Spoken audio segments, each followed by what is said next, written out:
અરે પહેલાના ઋષિમુનિઓ હજારો વર્ષો સુધી તપ કરતા તેમ છતાં દેવરાજ ઇન્દ્રના ઇન્દ્ર સામે વળી હાથ પાડી દો અરે કોણ સાગે છે કોણ કાળા માથાનો માનવી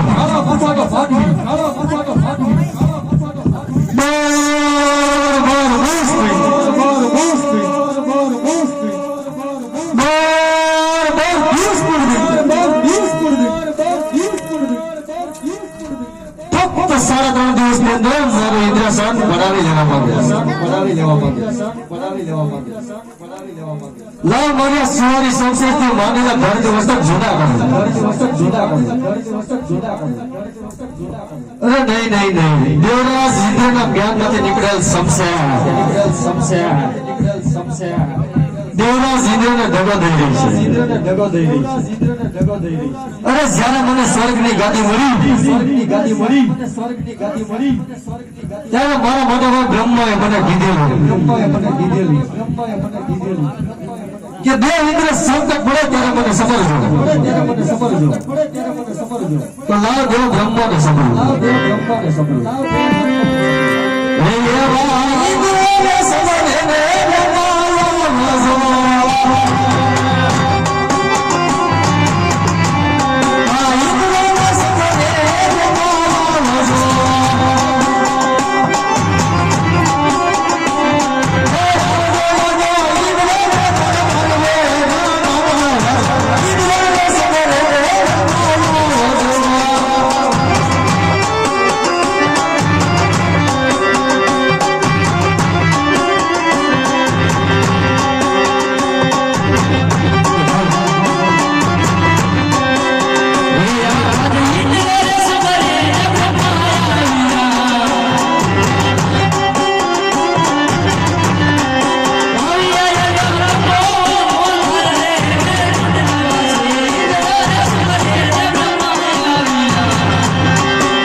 ઇન્દ્ર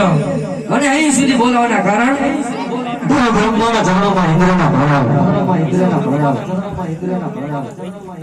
આપ બધું જાણવા છતાં દેવરાજ ઇન્દ્રની કસોટી શા માટે કરી રહ્યા છો આપ હું તમારા મુખથી સાંભળવા માંગુ છું તો આપ પણ કાન ખોલીને સાંભળીજો બ્રહ્મદેવ અને પહેલાના ઋષિમુનિ હજાર વર્ષો સુધી તપ કરતા તેમ છતાં દેવરાજ ઇન્દ્રના ઇન્દ્રાસનને ઉણી આંચ પણ ન આવતી કોણ સાગા છે કોણ કાળા માથાનો માંગવી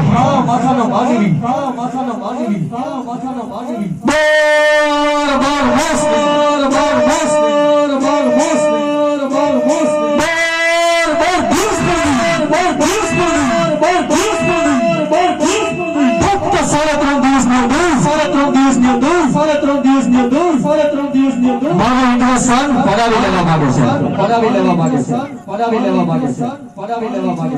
જાણતા તો રસ્તો બતાવો બધા મારીને ધરતી વસ્તુ જુદા કરી આપના ચરણોમાં ધરી દઉં નહીં ઇન્દ્રદેવ નહીં આટલા બધા ક્રોધિત ન થાવ આમાં હું કઈ જાણતો નથી કોણ જાણે છે કોણ મારથી મોટા વિષ્ણુ છે તે જરૂર જાણતા હશે તો બોલાવો તો વિષ્ણુને ભાન એ આજ બ્રહ્મ રે સમરે રે વિષ્ણુ આવજો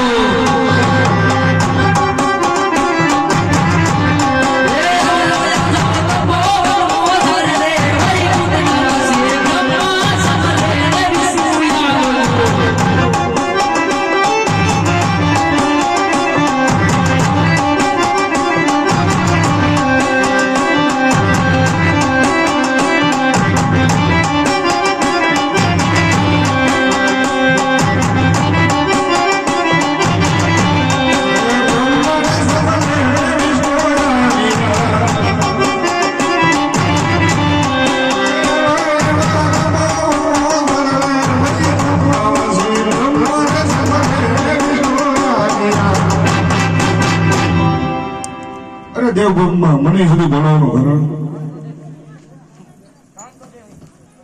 અરે ઇન્દ્રરાય મને સુધી બોલાવવાનું કારણ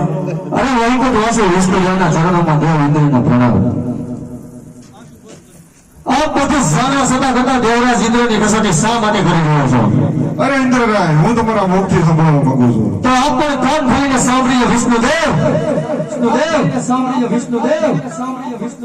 અરે પહેલાના ઋષિમુનિઓ અવશ્ય વર્ષો સુધી તપ કરતા